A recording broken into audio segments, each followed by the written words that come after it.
Good evening students, this is second video of chapter 3 electric current. आज हम study करेंगे drift velocity के बारे में, इसकी डेफिनेशन और इसका डेरिवेशन और इसका formula, relation with electric current and relation with mobility. इस टाइप से हम आज स्टडी करेंगे, ठीक है, इस वीडियो में। तो क्या होता है drift velocity? It is defined as the average velocity with which the free electrons of a conductor get drifted towards the positive end of the conductor under the influence of an external electric field applied। जब हम किसी conductor को किसी electric field में रख देते हैं, ठीक है, या फिर हम ये कह सकते हैं कि किसी कंडक्टर को कनेक्ट कर देते हैं किसी बैटरी से। बैटरी में कोई पॉजिटिव टर्मिनल होता है और नेगेटिव टर्मिनल होता है। इस वजह से क्या होगा, एक इलेक्ट्रिक फील्ड क्रिएट हो जाएगा, ठीक है।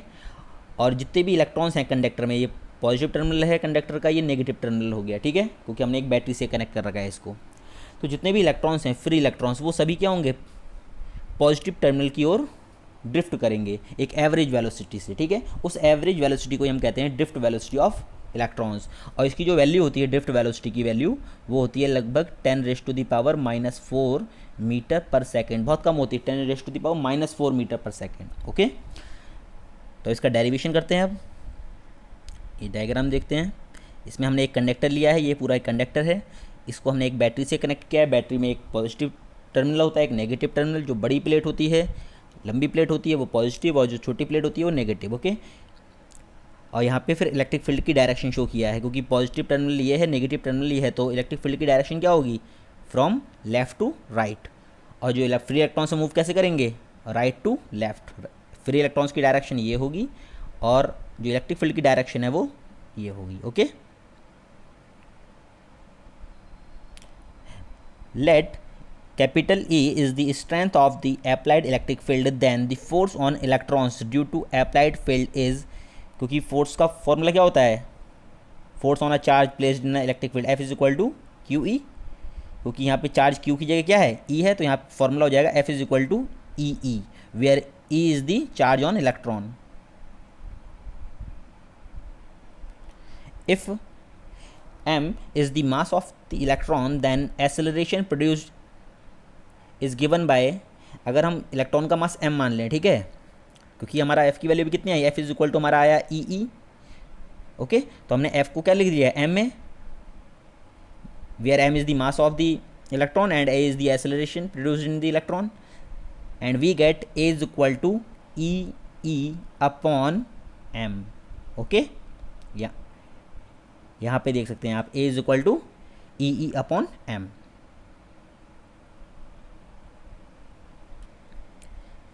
इफ टाउ, इसको टाउ रीड करेंगे, ठीक है। If tau is the relaxation time, relaxation time क्या होता है, which is the average time that an electron spends between two collisions, okay. जो इलेक्ट्रॉन है दो कोलेजन करने में जितना टाइम स्पेंड करता है उसको हम कहते हैं रिलैक्सेशन टाइम, और उसको मान लेते हैं टाउ है अगर, तो क्या हो जाएगा, a is equal to, acceleration क्या होता है, change in velocity upon time, तो a इज इक्वल टू हो गया V D minus zero upon tau, okay.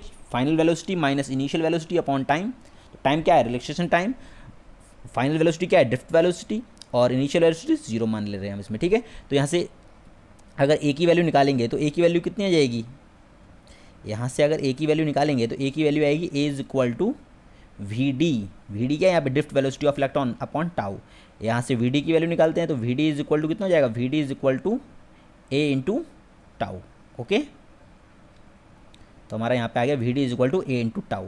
Put the value of A from here, ठीक है। तो we get V D is equal to E E tau upon M, V D is equal to E E tau upon M, where Vd is the drift velocity of electron, small e is the charge on electron, capital E is the value of external electric field applied, m is the mass of the electron, and tau is the relaxation time, that is the average time that an electron spends between two collisions, okay।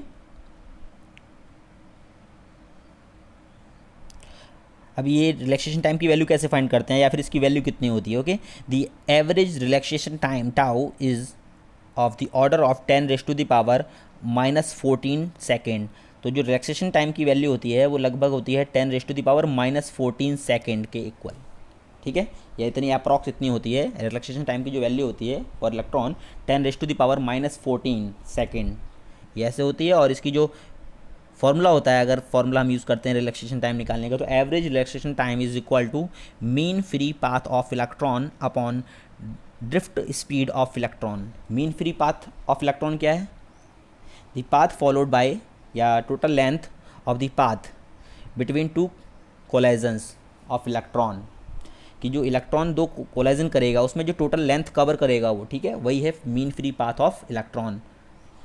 तो average relaxation time को निकालने का formula हो गया mean free path of electron that is distance upon drift speed of electron that is speed.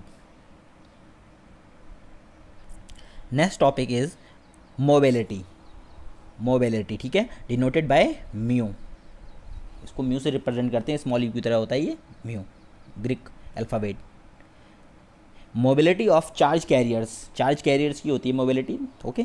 तो mobility of charge carriers responsible for current, current के लिए responsible होती है। अगर चार्ज कैरियर्स मूव नहीं करेंगे तो करंट का फ्लो नहीं होगा। तो mobility of charge carriers responsible for current is defined as the magnitude of drift velocity, the magnitude of drift velocity of charge per unit electric field applied, that is mobility mu is equal to drift velocity upon electric field, okay.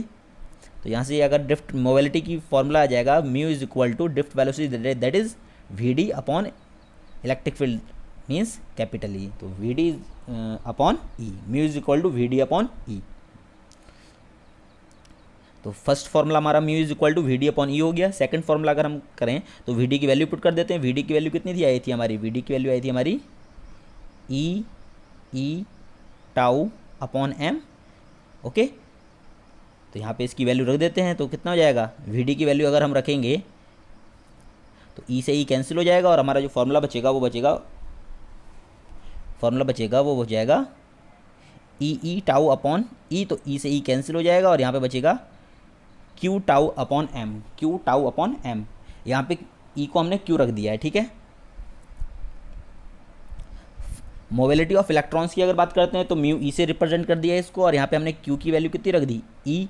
तो यहाँ पे mu E is equal to हो गया mobility of electron is equal to Q की value E रख दी, E tau E upon M E. यहाँ पे सफिक्स में ई लगा लिया है, टाउ के सफिक्स में ई लगा लिया और एम के सफिक्स में ई लगा लिया और म्यू के सफिक्स में ई लगा लिया है, that is for electrons, okay. तो mu E that is mobility of electrons is equal to E tau E, tau E means relaxation time for electron, and upon M E that is mass of electron, and mobility of holes, क्योंकि जब electrons free electrons अपनी position छोड़ते हैं तो वहाँ पे holes create हो जाते हैं, दैट इज़ पॉजिटिव आयन कह सकते हो उनको। तो अगर मोबिलिटी ऑफ होल्स की बात करें तो यहाँ पे फॉर्मूला क्या हो जाएगा? Mu H is equal to E into tau H upon M H.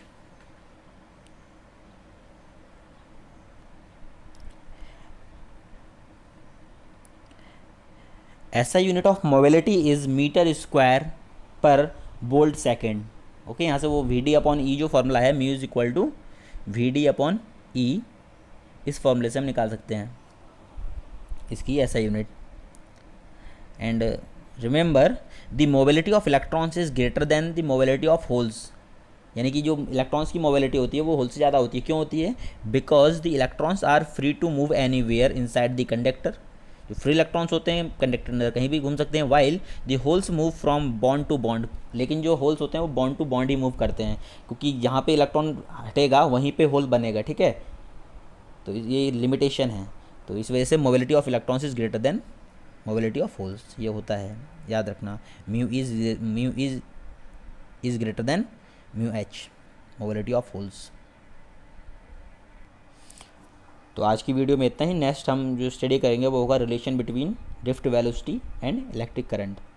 Thank you students, और इस चैनल को ज़्यादा से ज़्यादा सब्सक्राइब कीजिए ताकि आपको नोटिफिकेशन मिलते रहें नई वीडियोस डालने पर, ठीक है। Thank you.